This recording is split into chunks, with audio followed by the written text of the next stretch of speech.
Leader నుంచి సెలబ్రిటీల వరకు అందరిపై ట్రోలింగ్ ఎలా చూడొచ్చు? ఇప్పుడు ప్రతి సోషల్ మీడియా వచ్చిన తర్వాత లీడర్ల ఇంట్లో వాళ్ళ పై వాళ్ళ మా అక్క మా చెల్లె అని చూడట్లే. వాళ్ళకి ఏదో టైంపాస్కి కావాలి, ఖాళీ ఉన్నాడు ప్రతివాడు ఫోన్ పట్టుకుంటున్నాడు, ఏదో కామెంట్ చేస్తూ దాన్ని ట్రోల్ చేసుకుంటూ వస్తున్నారు. కానీ అది ట్రోల్ చేసేటప్పుడు ఒక్కసారి ఆలోచించుకోవాలి. ఇది ట్రోల్ చేస్తే రేపు ఉదయం నాకే వస్తే ఏంటి, మా ఇంట్లోకి వస్తే ఏంటి, మా ఫ్యామిలీకి వస్తే ఏంటి అనేది ఒకటి ఆలోచించాలి. సోషల్ మీడియా అనేది సమాజానికి పనికొచ్చే విధంగా ఉండాలి తప్ప సమాజానికి చెడు పురుగులా ఉండకూడదు. సోషల్ మీడియా అనేది మన సమాజానికి 10 మందికి మన దేశానికి పనికొచ్చే విధంగా 10 పదాలు మంచి చెప్పండి, మంచి చెయ్యండి. మన గవర్నమెంట్ ఏమైనా మంచి చేయాలా చేయండి. అలాగే ఇప్పుడు పోలీస్ స్టేషన్ తప్పు చేస్తున్నాయా ఎత్తి చూపండి. ఏదైనా సరే హాస్పిటల్లో తప్పు జరుగుతుందా, ఇంకొకటి తప్పు జరుగుతుందా ఎత్తి చూపండి. మన సమాజంలో మంచి చేయాలి కానీ చెడు చేసి వాళ్ళ మీద ఇబ్బంది పెట్టడం అనేది, ట్రోల్ చేయడం అనేది కరెక్ట్ కాదు అనేది నేను ఎప్పటి నుంచో చెప్తున్న విషయం, ఇప్పుడు కూడా చెప్తాను. ఫ్యామిలీ పర్సనల్ ఇష్యూస్పై ట్రోలింగ్ చేస్తుందో హర్ట్ అవుతున్న పరిస్థితి. ఫ్యామిలీ ఇష్యూస్కి ఏది ఉందో మామూలు దాని మీద వెళ్ళాలి తప్ప ఫ్యామిలీ ఇష్యూస్కి ఎవరైతే వెళ్తున్నారో వాళ్ళు అంతకన్నా ఎదవలని అనటానికి కూడా కాదు, ఇంకా చాలా ఎదవలని చెప్పొచ్చు. వాళ్ళు ఎవరినైనా సరే మీకు ఏదైనా ఉంటే డైరెక్ట్గా ఎదుర్కోండి, డైరెక్ట్గా మాట్లాడండి.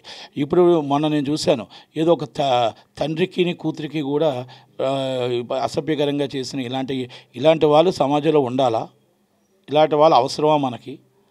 అంటే ఇలాంటి వాళ్ళు అంటే మన తల్లికి చెల్లికి కూడా, తల్లికి ఇంట్లో అంటే మన సొంత రక్తాన్ని కూడా వాళ్ళు రంకు కట్టే వాళ్ళు ఉంటే ఏముంటుందనేది ఒక్కసారి మనం ఆలోచించుకోవాలి. అంటే సమాజంలో మనం మంచి చెప్పాలి తప్ప చెడు చెప్పకూడదు. రెండోది, ఫ్యామిలీస్ వాళ్ళు ఎంత హర్ట్ అవుతారు, వాళ్ళు ఎంత బాధపడతారు. మీ కుటుంబంలో ఇది జరిగితే ఎంత బాధపడతారు. అంటే నాకు కుటుంబమే లేదురే, నేను ఏకాకిని, నేను ఎందుకు పనికిరాని వాడిని, నేను రోడ్డు మీద కూర్చొని తాగుతుంటాను, ఆ గంజాయో డ్రగ్స్ తాగుతూ ఇలాంటివి చేస్తూ ఉంటాను అంటే దానికి సమాధానం ఎవడో చెప్పలేడు. ఇలాంటి సమాజంలో ఉంటానికి కూడా పనికిరాడు. కనుక ఫ్యామిలీ అంటే ఒక విలువ, ఒక వాల్యూస్, మనకంటూ తెలుగు రాష్ట్రాల్లో ఒక సాంప్రదాయం ఉంది, ఒక పద్ధతి ఉంది. ఆ పద్ధతి ప్రకారం ఫ్యామిలీస్ జోలికి వెళ్ళకూడదు. వెళ్తే 100% అది మీ ఫ్యామిలీస్కి వచ్చినట్టని భావించాలి తప్ప మంచి చేయండి. ఆ ఫ్యామిలీకి అన్యాయం జరిగింది, ఆ ఫ్యామిలీకి సపోర్ట్గా నిలబడండి తప్ప ఆ ఫ్యామిలీని మళ్ళా ఇప్పుడు మన ఇద్దరు చూసాను, ఒక అమ్మాయి అబ్బాయి చనిపోయి ఆత్మహత్య చేసుకున్నారు. ఆత్మహత్య ఎందుకు చేసుకున్నారు? సొంత కుటుంబీకులే, ఆ ఇంట్లో వాళ్ళే మొత్తం టోటల్గా. అమ్మాయి ఏదో ఒక తప్పు చేస్తే భర్త ఓకే అన్నాడు. తప్పు జరిగిపోయింది, జరిగిన తప్పుని అది సర్దిద్దుకోవడానికి ఓకే అంటే ఈ చుట్టుపక్కల వాళ్ళందరూ రోజుకొక మాట అంటే ఆ మాటను తట్టుకోలేక సెల్ఫీ వీడియో తీసుకొని సూసైడ్ చేసుకున్నారు. వాళ్ళిద్దరూ మరణానికి మన సోషల్ మీడియా కారణం కాదా? ఒక్కసారి ఆలోచించండి. ఆ ప్లేస్లో మన అక్కో మన చెల్లో ఉంటే ఒక్కసారి మానవత్వంతో ఆలోచించండి. మనం చేస్తున్న తప్పులేంటి? ఒక పాయింట్ మనం ఒక సోషల్ మీడియాలో పెట్టిన ఒక పోస్ట్ వల్ల ఎన్ని ప్రాణాలు పోతున్నాయి, ఎన్ని మానాలు పోతున్నాయి. చేయండి, సోషల్ మీడియాలో మీరు అలర్ట్ చేయండి. తప్పు జరుగుతున్నప్పుడు అలర్ట్ చేయండి. గంజాయి తీసుకున్నాను పట్టుకొని తరిమి కొట్టండి, డ్రగ్స్ తీసుకున్నాను తరిమి కొట్టండి, మొత్తం దొంగతనాలు చేసిన తరిమి కొట్టండి. మన సమాజానికి మంచి పని చేయండి, పోలీసులకు సహకరించండి. ఇలాంటివి ఇంకా ఏమైనా ఉంటే ఇంకా అలాంటి సోషల్ మీడియా అలర్ట్ చేయండి.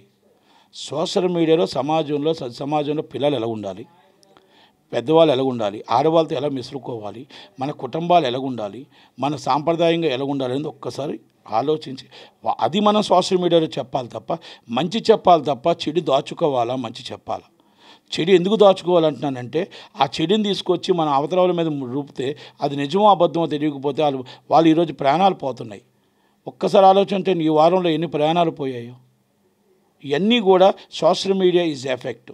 అంటే నేను మా సినిమా ఫీల్డ్ కోసమే చెప్పట్లేదు. మా సినిమా ఫీల్డ్లో మా వాళ్ళు ఎంత బాధపడతారు. సినిమా ఫీల్డ్ అంటే మేము బయట వాళ్ళు మేమీ కాదు, సినీ ఇండస్ట్రీలో ఉన్న వాళ్ళం అందరం కూడా మేము ఒక ఎంటర్టైన్మెంట్లో ఒక భాగమే. మిమ్మల్ని అందరం ఒక ఎంటర్టైన్మెంట్ చేయడానికి మేము జాబ్ వర్కర్సే.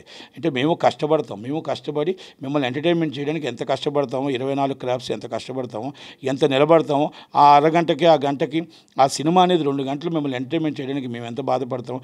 అలాగని చెప్పేసి మమ్మల్ని చులకంగా మాట్లాడడం, అలాగని చెప్పేసి మేము డ్రెస్లు వేసుకొని డ్యాన్స్లు వేస్తారని చెప్పేసి మీరు చులకంగా మాట్లాడడం ఇది కరెక్ట్ కాదు. సినిమా అంటే 2 గంటలు మాత్రమే. 2 గంటల తర్వాత అందరం ఒకటే. అక్కడ తాళి కట్టించుకుంటున్నారు కానీ భార్య అయిపోదు, చెల్లి అని చెప్పుకుంటే చెల్లి అయిపోదు. ఇవన్నీ కూడా మీరు అర్థం చేసుకోవాలి. మా బాధలు కష్టాలు కూడా మీరు అర్థం చేసుకోవాలి. అంతే తప్ప ఎవరిని ఇష్టం వచ్చినట్టు పెద్దవాళ్ళు అయిపోయి సెలబ్రిటీ వాళ్ళు ఏం మాట్లాడలేరు కదా, వాళ్ళతో మనం ఏమైనా సెలబ్రిటీస్ చేసుకుంటే హైలైట్ అవుతాం కదా, ఒక్కరోజు అరెస్ట్ అయితే కూడా మేము వాళ్ళతో హైలైట్ అవుతాం కదా అంటే మీలాంటి వాళ్ళు సబ్సమాజానికి పనికిరారు అని నేను చెప్తున్నాను. సబ్సమాజానికి మీరు పనికిరారు అని నేను చెప్తున్నాను. సోషల్ మీడియాలో మీరు ఏది అన్నీ నిజాలు అనుకోకండి. మీ ఇష్టం వచ్చినట్టు మీరు పోస్టులు పెట్టేసి మనం మాట్లాడడం అనేది కరెక్ట్ కాదు అనేది మా ఉద్దేశం.